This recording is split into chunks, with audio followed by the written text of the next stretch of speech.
Bismillahirrahmanirrahim. Assalamualaikum warahmatullahi wabarakatuh. Baik anak-anak, kita mulai lagi hari ini pelajaran kita dengan aljabar bentuk rasional tentang pembagian. Ya. Kita lihat kompetensi dasar sama dengan yang sebelumnya. Intinya adalah menyelesaikan masalah berkaitan dengan pemfaktoran bentuk aljabar dan operasi pada bentuk aljabar, terkhusus pada pembagian. Kita lihat dulu apa yang dimaksud dengan bilangan rasional.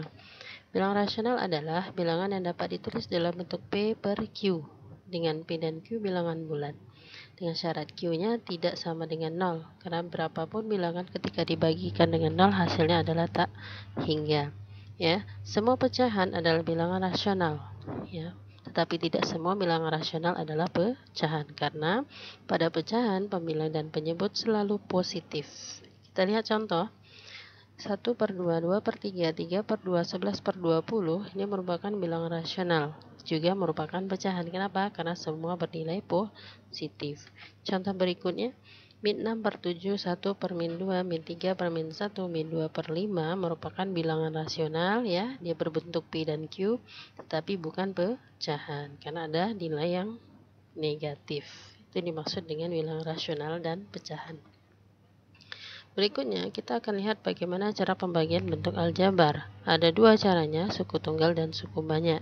Suku tunggal adalah pembagian bentuk aljabar dengan bentuk aljabar suku 1. Di mana dia? Di sini. Nah, pembaginya ini adalah suku 1. Tidak ada temannya yang lain. Nah, suku 1 juga ada suku yang sejenis dan tidak sejenis. Sejenis sama-sama X di sini. Kalau yang tidak sejenis, satunya X kuadrat, satunya X. Yang kedua, suku banyak. Bagaimana bentuk pembagian bentuk aljabar dengan bentuk aljabar suku 2 atau lebih. Di mana dia? Ini dia, n plus 3.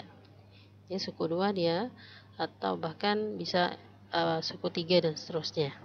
Bagaimana cara penyelesaiannya? Kita lihat contoh berikut. Ada 3 buah soal, ya, sama soalnya. Yang terbaginya sama, pembaginya adalah yang soal nomor 1 X, yang kedua Y, yang ketiga adalah XY. Ini suku tunggal. Bagaimana cara penyelesaiannya? Y pangkat 4 plus 3 X kuadrat Y min X Y pangkat 3 dibagi X. Kita rubah dulu bentuk pembagian ini menjadi bentuk pecahan. Nah, jadi per kayak gini ya. Nah, sudah jadikan seperti ini, kita bagikan setiap suku. Jadikan bentuknya seperti ini untuk memudahkan kita membagi. Nah, bagaimana caranya? X per X habis ya, 1 dikali Y pangkat 4, tersisalah Y pangkat 4. 3X kuadrat Y per X, yang bisa dibagi adalah X-nya. Jadi ini tersisa 1, jadi hasilnya 3XY.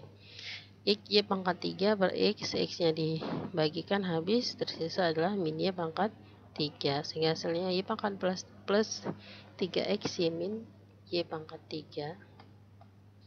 Contoh kedua, ya, bagaimana penyelesaiannya sama, yang beda hanya pembaginya Y.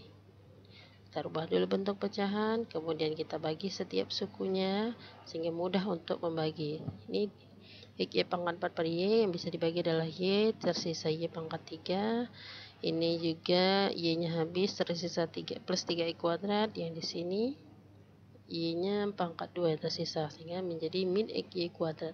Hasilnya XY pangkat 3 plus 3X kuadrat min XY kuadrat.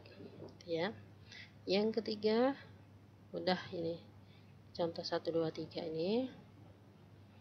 Hanya beda pembaginya. Ini pembaginya XY. Kita rubah dulu, terus jadikan setiap suku. Dan di hasilnya adalah X bagi X habis, Y tersisa Y pangkat 3. X kuadrat dibagi XY, tersisa 3X di bawah ya, dan min XY pangkat 3 per XY, hasilnya min Y kuadrat. Y pangkat 3 plus 3X min Y kuadrat, itu hasilnya. Selesai untuk contoh suku tunggal. Bagaimana dengan pembagian suku banyak? Kita lihat. Tentukanlah hasil dari 6X pangkat 3 plus 19X kuadrat plus 31X plus 24 dibagi 2X plus 3. Bagaimana caranya? Caranya adalah pembagian ke bawah ya. Sebelumnya kita sudah di sekolah dasar tahu bagaimana cara pembagian ke bawah. Nah, ini itu bilangan bulat. Nah, ini kita ketemu dengan pembagian aljabar. Caranya, langkah pertama adalah fokus pada suku yang di depan sekali. Di sini suku yang di depan ini 6x pangkat 3. Sementara abaikan dulu yang di belakangnya. Bagaimana caranya? Fokus 6x pangkat 3 dibagi 2x. 6 bagi 2, 3. X pangkat 3 bagi 3. X itu adalah X pangkat 2. Sehingga hasilnya adalah 3x kuadrat. Sudah dapat hasilnya pembagiannya. 3x kuadrat ini kita kalikan ke 2x plus 3. 3x kuadrat dikali 2x hasilnya 6x kuadrat pangkat 3. Tulis taruh di bawah sini. 3x kuadrat kali plus 3 adalah hasilnya 9x kuadrat. Plus ya, positif. Setelah itu kita kurangkan. Ya, yang 6x pangkat 3 nya habis. Ini 19x kuadrat dikurang 9x kuadrat, tersisa adalah 10x kuadrat. Nah, ini belakangnya mengikuti turunnya ke bawah. Kemudian, langkah berikutnya kembali kita fokus pada suku yang di depan sekali. 10x kuadrat bagi 2x. 10 bagi 2, 5. X kuadrat bagi x, x. Jadi, hasilnya adalah 5x plus ya. Plus 5x. Nah, langkah berikutnya 5x ini kalikan dengan 2x plus 3. Hasilnya adalah 10x kuadrat. Ya, 5x kali 2x, 10x kuadrat. Kemudian ditambahkan 5x kali 3. Hasilnya adalah 15x. Dah, selesai, kita kurangkan dulu. Ini habis, tinggal 31x kurang 15x adalah 16x ditambah 24. 24 nya ngikut. Belum selesai ya, masih ada, kita selesaikan sambil dia bernilai 0. 16x bagi 2x berapa? Nah, 16 bagi 2 8, x bagi x 1, 8 kali 1 8. Jadi hasilnya adalah plus 8. 8 kali 2x 16x. 8 kali plus 3 plus 24. Nah, kita kurangkan, barulah hasilnya 0. Nah, ketika hasilnya 0 berarti selesai prosesnya dan kita dapatkan hasilnya. Dengan demikian hasilnya adalah 3x kuadrat plus 5x plus 8. Demikian ya, mudah. Insyaallah selesai. Kita sambung materi kita pada aljabar bentuk rasional, penjumlahan dan pengurangan. Demikian, assalamualaikum warahmatullahi wabarakatuh.